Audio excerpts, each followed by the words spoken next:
It's the 27th of March. March 27th. Just gorgeous day, 70 degrees, maybe 5 to 8 mile an hour wind. Just beautiful. The trees are all blooming. Pine trees have the cones on them. Cilantro's growing like crazy. The toughest sunflower seed plant in the world made it through the winter. I'll do the pool tomorrow. We're supposed to get a wind tonight. There's the good old rosemary, the nopales. The reason for this video is I wanted to take the time to explain something, and this isn't for the older guys. Most of my videos is for the younger guys. It is just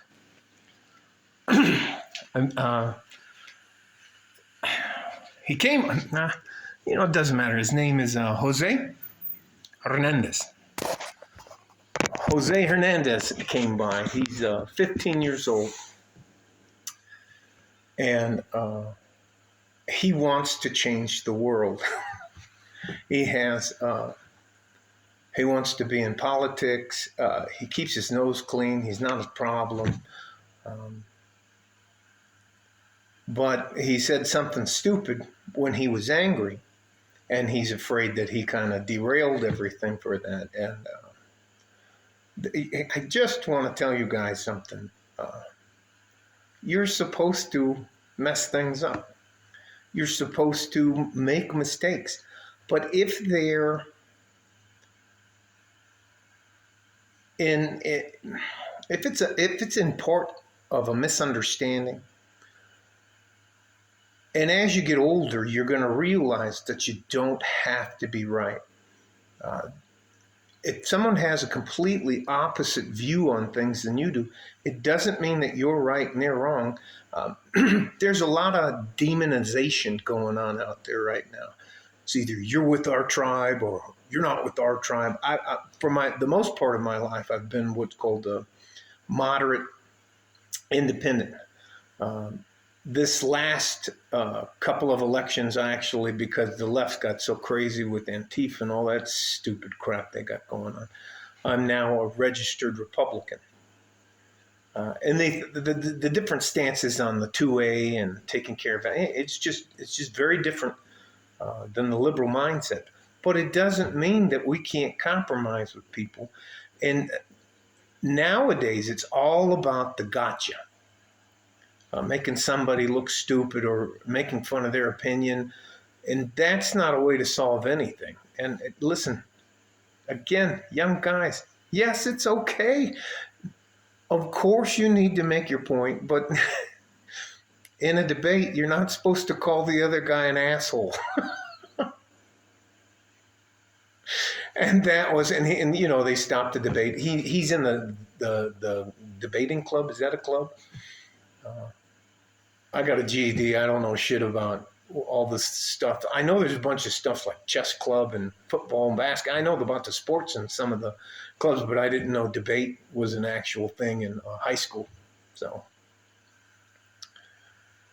and I asked him if he apologized, and he said no, he hadn't.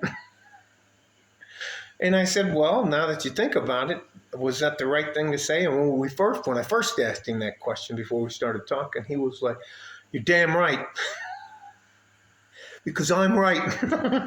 He had the belief of his convictions, and I just, I didn't laugh like I'm laughing now. I just sat there. We played a game of chess in the living room. And you just have to let them talk, and then sooner or later, like every once in a while, I say, "So, did you explain why you thought he was wrong?" And after like 30 minutes, he goes, "No, I just called him an asshole." I don't know shit about debates other than what I watch when political opponents do it. But I guess you're supposed to zing the other guy or embarrass him or something like that. That's just crazy to me. So anyways, we talked about that. He agreed that it might be a good idea to go back and apologize to that person face to face. Don't send it and don't send them a text. Take them aside. Don't do it. Don't do it in front of anybody, unless you try to embarrass that person in public. Then you should make a public apology. But there's nothing wrong with making a mistake. There's nothing wrong with that. That's the way most of us learn. Hopefully, you won't have to learn too many hard lessons. But made my day. He got here and he was so upset and defiant. His sister, who is a senior, dropped him off and came by and picked him up. So, Jose, not the end of the world. You're going to be okay. And if you feel you should apologize, then apologize. If you don't feel like you should apologize, don't worry about it. But here's the other thing. You guys are not guilty of the way the world is. I hope none of you guys give a shit about anybody except taking care of yourself first. Let the world burn. I don't want to see any of you volunteering and going over there and fighting in Ukraine. That is a slaughterhouse on both sides. Just stay out of that stupid shit. And besides that, war is an absolute friggin' scam, and I guarantee you, when you come back home, you're not going to get treated like you should be treated. So, I know I got off to something. He was so animated when he started, and he would hold his breath, and then when he was talking to me, he had his arms crossed. He was like, and he would sit back. It's all good body language. It's stuff you learn as you get older. So, most of the time, I think I maybe talked I think it was 45 minutes in total. I think I maybe talked for 5 minutes out of that, and he just goes, and I just asked him a couple probing questions. No, I asked him a few probing questions, and but it's okay. He's gonna be okay. The world's not gonna it's not gonna care, and don't make something the end of the world when it's just another day in your life. Okay, stay safe and healthy. Take care of each other if you can. And hey, if you want to let me know, if I've never debated anybody about anything, so if any of you have done that, I'm pretty sure calling your opponent an asshole is.